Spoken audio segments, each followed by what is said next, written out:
பாவம் அவளை நம்மள கைவிட்டா இந்த மாதிரி நேரத்துல யார் அவளுக்கு துணையா இருக்கா? இது போதும் நான் பாத்துக்கிறேன். பேசாம சீதா ஹாஸ்பிட்டல் தெரியுங்களா? அவ சின்ன பிரச்சனை ஆச்சு.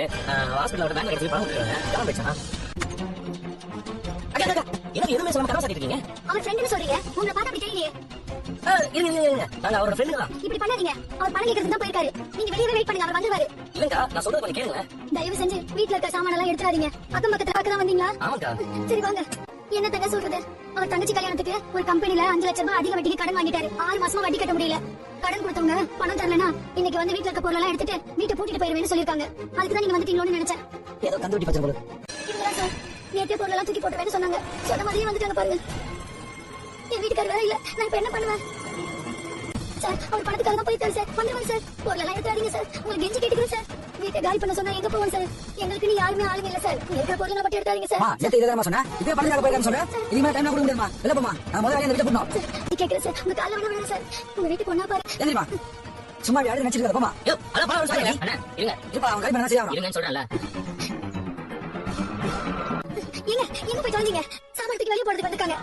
சார் நான் பணம் கொடுக்கறேன்னு சொல்லிட்டேன் சார். நீங்க கேட்ட 5 லட்சம் ரூபாய் இருக்கு. இதுக்கு மேல வட்டி கேட்டு வராதீங்க. என்ன போறீங்க? பணம் எப்படி வந்து? சொல்லுங்க மணி பணம் எப்படி வந்து? பேங்க்ல இருந்ததா இல்ல பேங்க்கு போற வழியில இருந்ததா? நான் பாக்குறேன். ஹாஸ்பிடல் பண்ணனது. ஆமா, நீங்க யாரு? ஏங்க இவங்க ஃப்ரெண்ட் தானே? ஃப்ரெண்டா? அவங்க பையனை கூட கண்டிப்பா சொன்னேன். நீ பத்திரமா பேங்க் கூட்டு போகணும். கூட ஆட்டோ ஒர்க் பண்ண வந்தது சீதா. ஆமா, அவளோட மாமா தான். பணம் திருட்டு போச்சு நீ தான் நம்ப இருக்காங்க. அதனால உன் மேல டவுட் நீங்க தேடி வந்தேன். நான் நினைச்சது கரெக்டா இருக்கு. நீ ஆளுங்களை செட் பண்ணி பணத்தை எடுக்க விட்டு எதுவும் தெரியாம நினைச்சீங்களா? சொல்றது உண்மையாங்க? திருடீங்களா? நீ உன் கஷ்டத்துக்கு தேடி ஒரு பொண்ணோட வேலையை போய் வச்சிருக்க. உன்ன அந்த பொண்ணை ஆளுட்டு இருக்கா. நான் தான் பணத்தை திருடினேன். உங்க காலை வர விடுங்க சார். போலீஸ்ல சொல்லிடாதீங்க சார். கெஞ்சி கேக்குறேன் சார். எந்திரியா. யோ என்ன காரியம் பண்ணிருக்கீங்க? வாங்க எப்படியாவது கெஞ்சிட்டு இருக்கேன். என்ன ஜென்மா ஒரு டீ கட்டி இருக்கும்போது மாலை போயிட கூடாதுன்னு நேர்மையை அட வச்சிருக்காங்க. இவங்களை பார்த்தா பாவமா தான் இருக்கு. இப்ப என்ன பண்றது? ஒரு ஐடியா பண்ணலாம். அதான் இதுக்கு கடனை கேட்க பெரிய மனுஷன் ஒத்துக்கோங்க. டேய் நீ முதல்ல விஷயத்தை சொல்லு. இந்த பணத்தை இருந்தாலும் பிளான் பண்ண மாதிரி 2 பேர் தேடிட்டாங்க. நான் அவங்களை தேடி கண்டுபிடிச்சு பணத்தை அடிச்சு வாங்கிட்டேன். அதான் ஹாஸ்பிட்டல் போய் கொடுங்க. திருடினவங்க எங்க கேட்டா?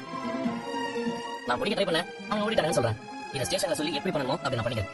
இப்படி பண்ணாதான் பணமும் ஹாஸ்பிட்டல் போகும், சீதாக்கும் வேலை கிடைக்கும்.